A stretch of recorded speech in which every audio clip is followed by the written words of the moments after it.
Good afternoon. Yep. I'm Barry Lefkowitz, host of New Perspectives. We thank you for welcoming us into your home today. New Perspectives is designed to help give you a perspective on a whole variety of different issues and to be able to give you a better understanding of it. We're very, very fortunate today. I have with me Melissa Ballard, Lorraine Worth, and Thomas Giuliano, and all three of them are patients presently being treated with medical marijuana. Melissa is a breast cancer survivor.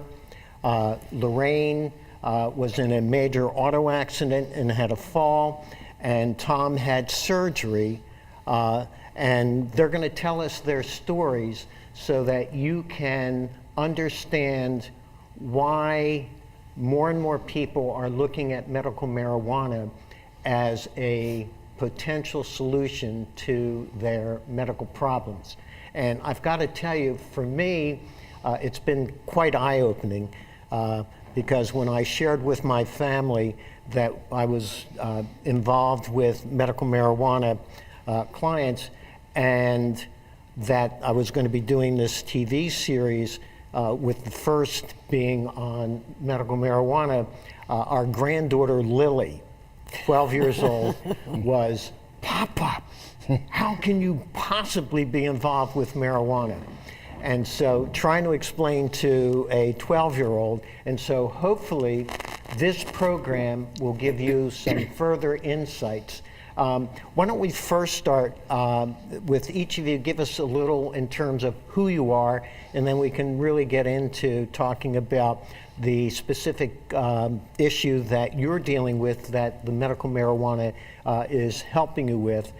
Plus, I know that you also want to share with the public some of the medical concerns that you've had to address in the time period that you've been having to deal with your specific issue. So, Melissa, why don't you introduce yourself and tell us a little about you? Okay, I'm Melissa Ballard. I am a breast cancer survivor. I was diagnosed October 2017, and I currently work in hospice, and that's about it.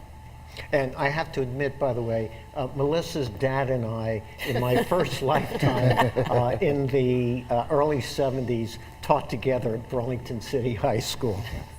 Hi, my name is Lorraine Worth, and I was injured in a car accident in 2012, fell in 2014 from the injury, broke my foot in 3 places, and I'm a business owner, so And what's your business that? I own a travel agency. A travel agency, okay.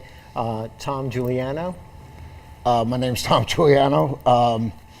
It all started for me when I had surgery on to put a plate in my neck to try to, ease the back pain. I'm not really sure. I was 44 years old, about 10 years ago. And as soon as I got out of it, the doctor tried to tell me how it was a successful operation. And since that time to now, I can't feel my hand.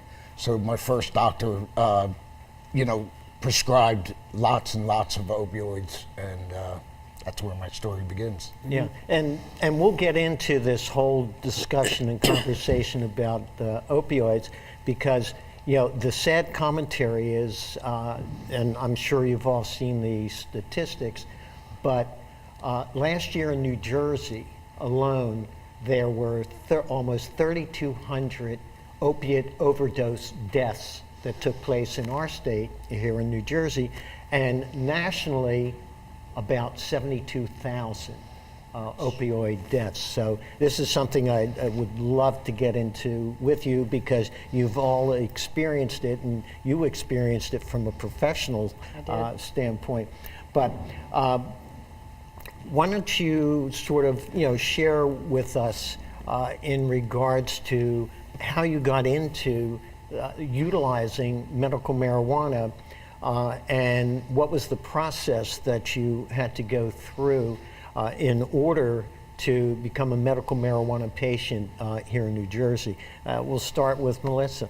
Okay, so previously, years ago, I had some depression and anxiety issues, and I had been on so many medications, sleeping pills, antidepressants, anti-anxiety medications, everything, and I got off of everything probably about 8 months before I got my cancer diagnosis. So when that happened, my first thought was, oh my God, I'm going to be depressed. How am I going to handle this? I don't want to go back to all those pharmaceutical medications. And that was my initial concern that brought me to talk to some of the doctors I know. I used to be in pharmaceutical sales, so I know a lot of doctors, and I know some that actually prescribe medical marijuana. So I went to them and talked to them about, if I could do this as an alternative to help with the anxiety, because as soon as the diagnosis hit, immediately you're not sleeping. You're waking up, realizing you have something that could end your life. And I just did not want to be on all those medications. So initially, that's how I started the process. As I was going through treatment, I found many more benefits to it that I found as I was going along. But so what I did was I contacted the doctor and went and made an appointment, sat down with him. You have to have certain criteria in New Jersey in order to get a medical license. Cancer diagnosis is one of them. So I was approved for my medical card. It did take some time. They have to do the process. The state has to send you the card. You have to pay the state. You have to go through this whole process. But I went to my appointment 2 days after my first chemo to see the doctor. And thank God I did, because chemo puts your body through a lot. And they gave me tons of medications to take. More pills, take this for this problem, take this for that problem. And what I found was using the medical marijuana, not necessarily smoking it, but using the oil and different things like that on my body helped with the side effects that I was finding from the chemo. Now, you just hit on something very important, and that was, you said oils. Could you explain? Because I think the general public, their concept in terms of whether it's talking about recreational marijuana or medical, is that it's smoking and a high. So, right. Yeah. and I see all everybody shaking their heads no. So, Yeah. So there's different ways that you can take. I don't like to smoke. I'm not a smoker. I can't stand it. I did use the vaporizer for some of it, which did work. But then for some additional issues I had, like sleep for one issue I had. And one of the dispensaries has these little mints that you could take. I would take one at night and it would help me with sleep. Never once did I get high off of taking it like that. It's not a high when you're using it for something that you need help with. I don't feel like I'm not getting high. It's just helping me to deal with the symptoms I'm having and helping me to sleep in case of the edible. The oil actually came into play because the one chemo that I did causes severe neuropathy.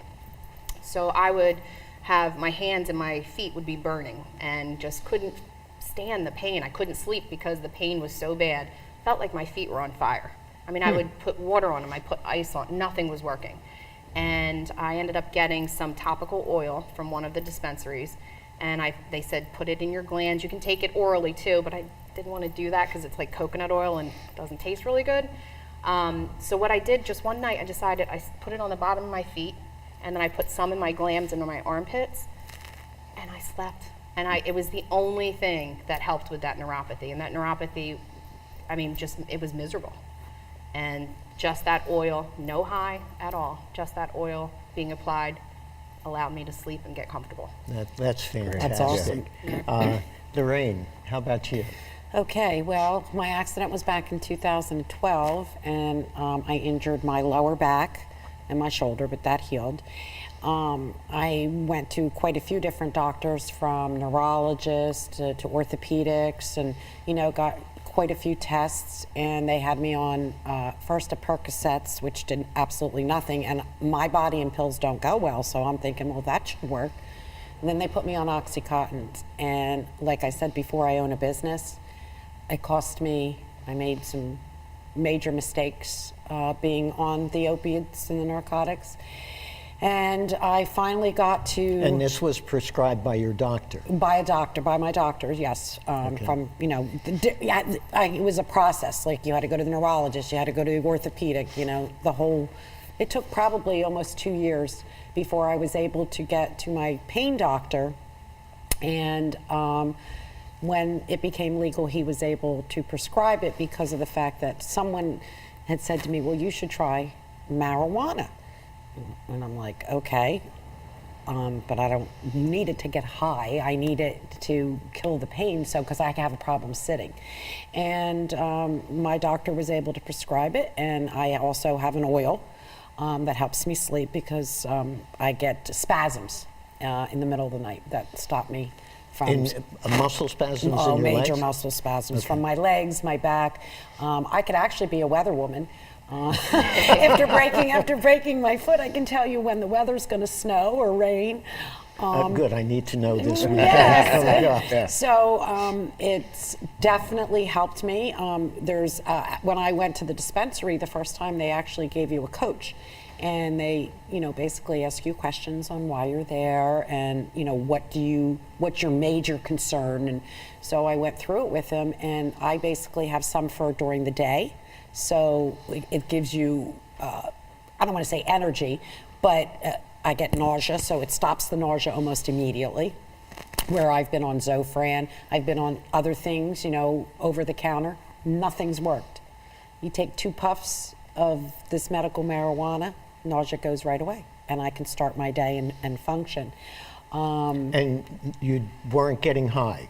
Oh God, no. I have to be able to work. No. Not at all. And all those pills have side effects. Side effects. Causes major side effects. Everything has side effects. You know, it's worked for me, and the only pill I'm on right now is a cholesterol pill. That's it. That's fantastic. Now, you said it's a salve that you rub into your muscles for at night? There's a topical oil at night, Okay. or you can smoke it. I am a smoker, so for me, sometimes I prefer to smoke it. I was a little nervous about the oils because anything I put in me, because like I said before, my body's a little different than most people. So I have to be in control. Okay. We're going to take a break from there. We'll be right back, and we'll let Lorraine finish her story, and then Tom has quite a story to share with you. So come back and see us in a few minutes.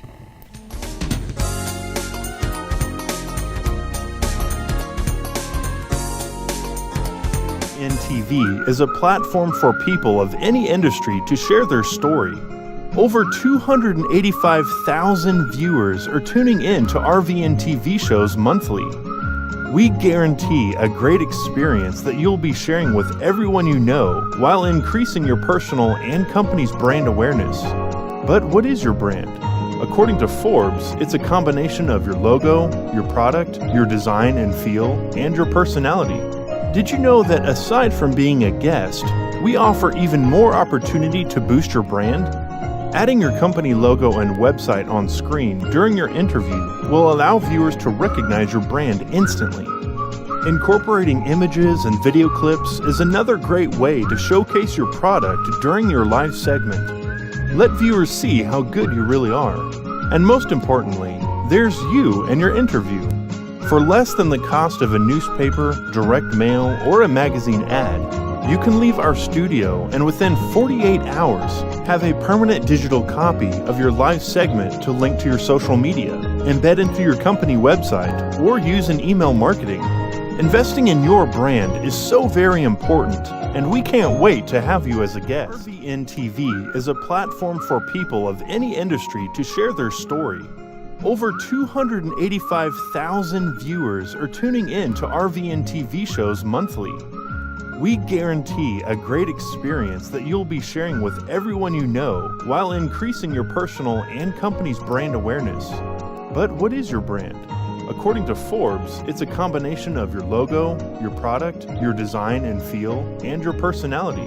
Did you know that aside from being a guest, we offer even more opportunity to boost your brand? Adding your company logo and website on screen during your interview will allow viewers to recognize your brand instantly.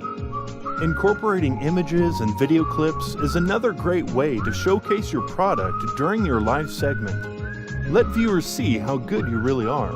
And most importantly, there's you and your interview. For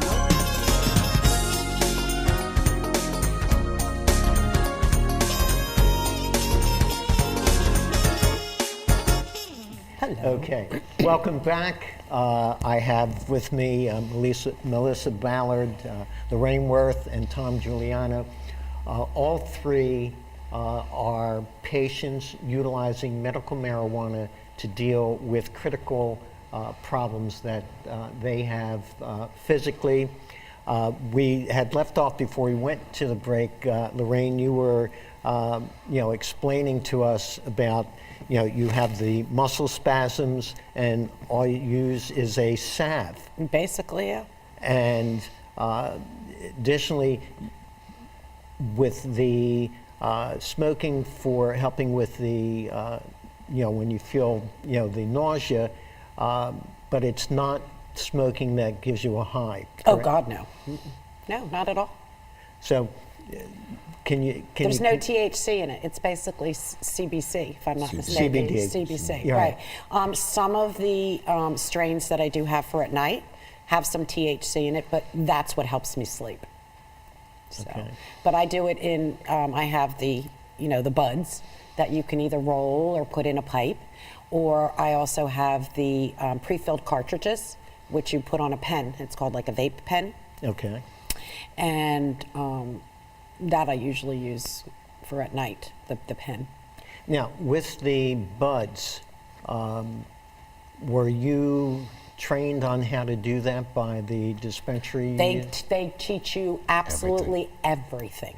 It's a very comprehensive first appointment. where they It's go a through wonderful, a and lot. it's funny because when I first went, I was a kid, let's face it, back in the day when in the 60s and 70s growing up, where they had head shops like all over the place. Psychedelic. So that's what, in my mind, I'm thinking, oh my God, am I going to like a head shop? Oh my God, it's like a spa.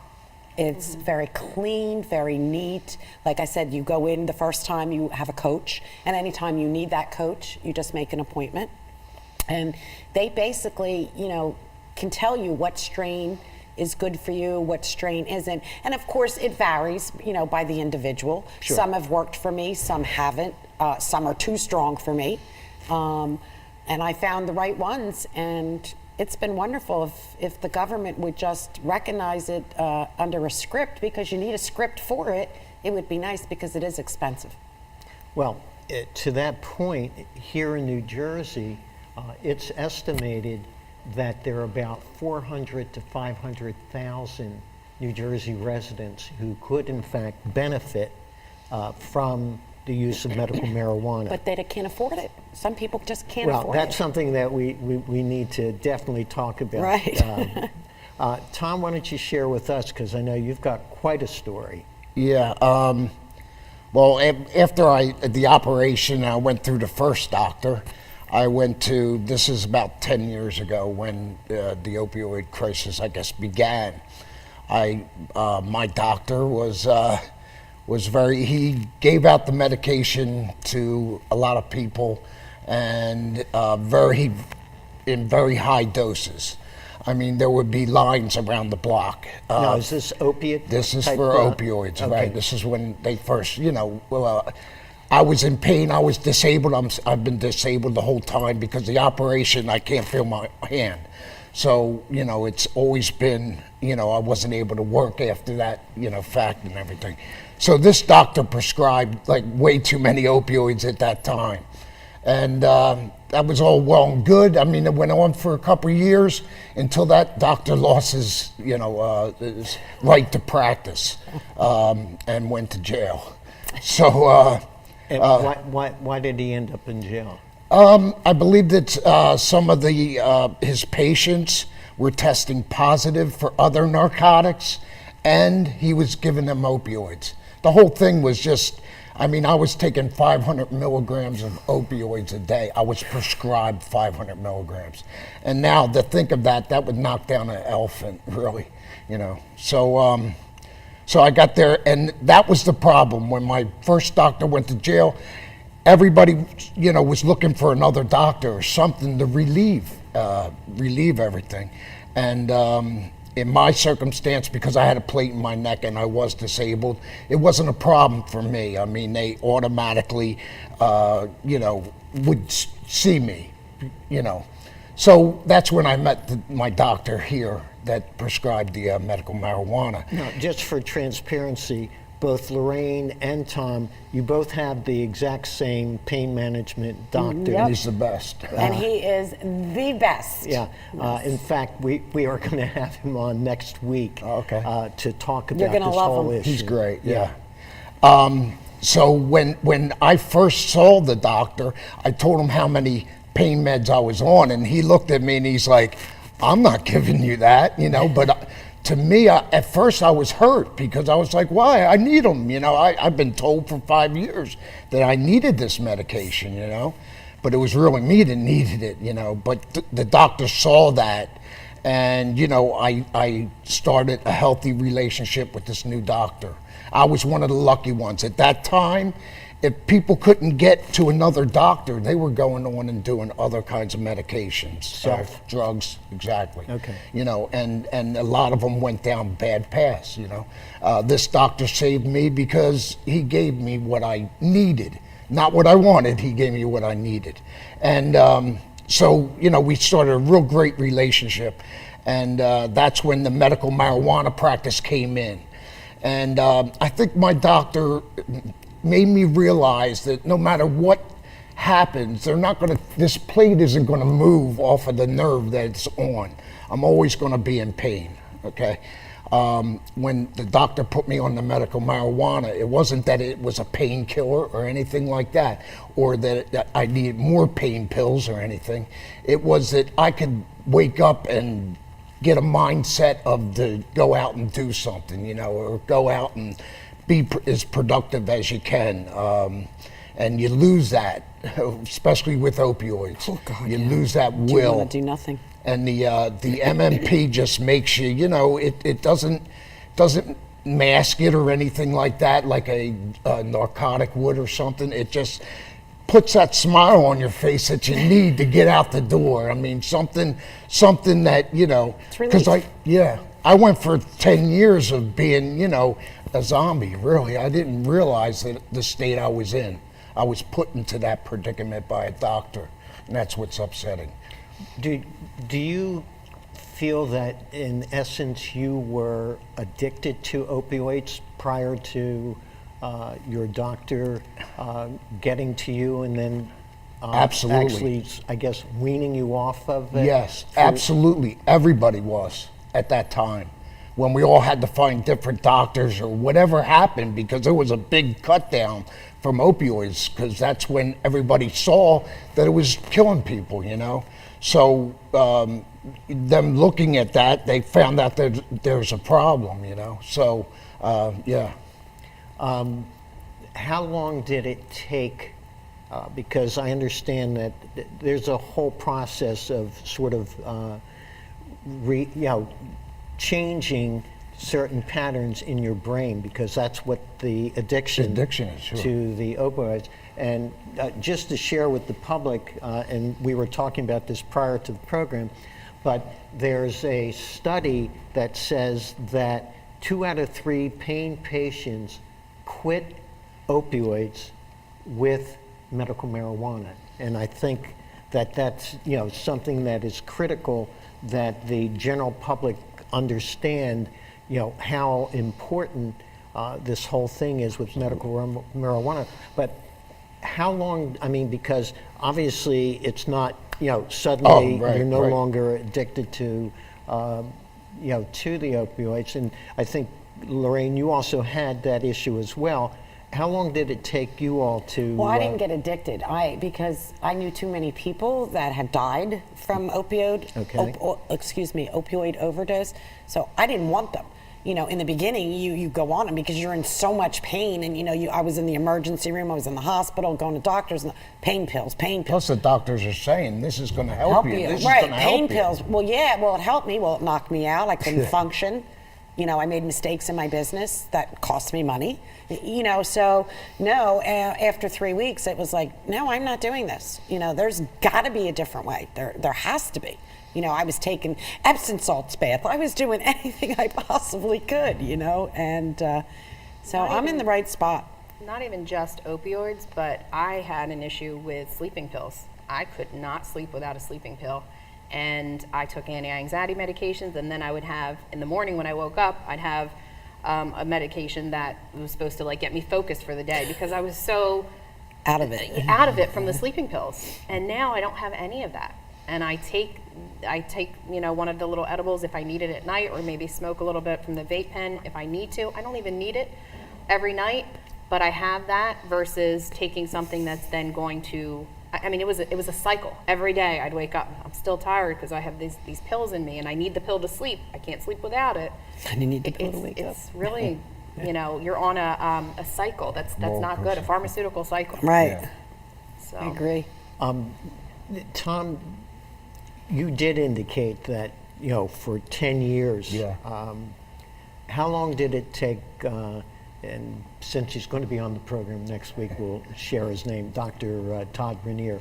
How long did it take for you to be able to gradually wean off of, needing the pain medications like the Oxycontin and so forth, to where you were completely free because of the medical marijuana?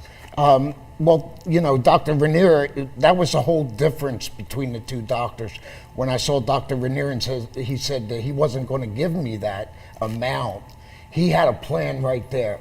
And we started that day, Like I said, I wasn't happy with it at first, but as your senses come back and, about 5 years, it's not something you could just stop, or he wasn't going to let me go through that. He was going to do it properly. And so I looked at it as a godsend because it was, a way to get off of it. And he worked with me the whole time, and to the point where, I still take very minimal amount now. But, people coming off it is the hardest part of opioids. It's trying to get off of it. And because you had the pharmaceutical background, can you share a little with us? Because, obviously we see every day and we see a lot of news talking about opiate deaths and the opiate crisis. And I think this is something that's extremely important for the general public to understand, that you need to be able to say no to prescriptions that are going to potentially direct your life because of this opiate thing. So I was in pharmaceutical sales before what I currently do, and I actually sold a narcotic at one point in time, only for about 8 or 9 months, and it was a hard sell. This was when they started to change things over. Pain management doctors, the government is really trying to focus on it, which they needed to do. So I applaud them for that. But there's still so many people that are being put on these medications, and many medications. Even what I do now, I'm in hospice, and one of the topics that comes up a lot is in nursing homes eventually, are we going to allow patients to have medical marijuana? Constantly patients are asking, or their families are asking, can we give my mom or dad this?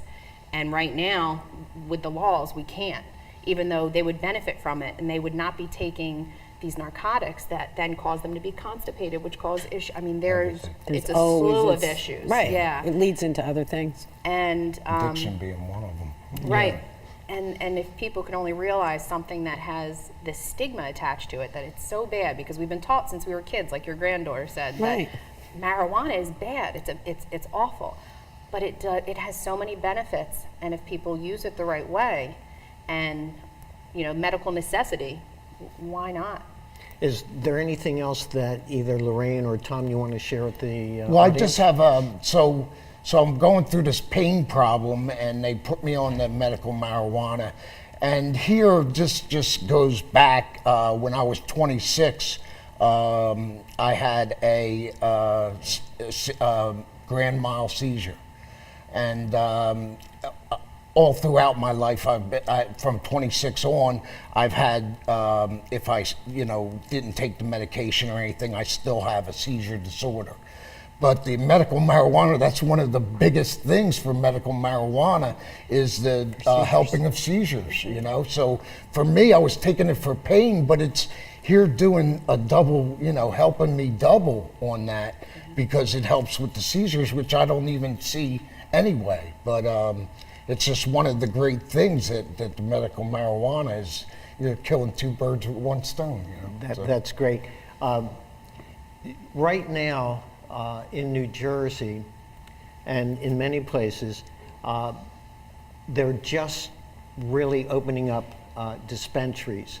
You need to let your local officials know that this is something that's important for health. Oh, 100,000%. And so let your local officials know that you would like to see the expansion of dispensaries, because right now we only have 6, and they just approved 6, but it takes a long time for them to open those up. So you can have a voice.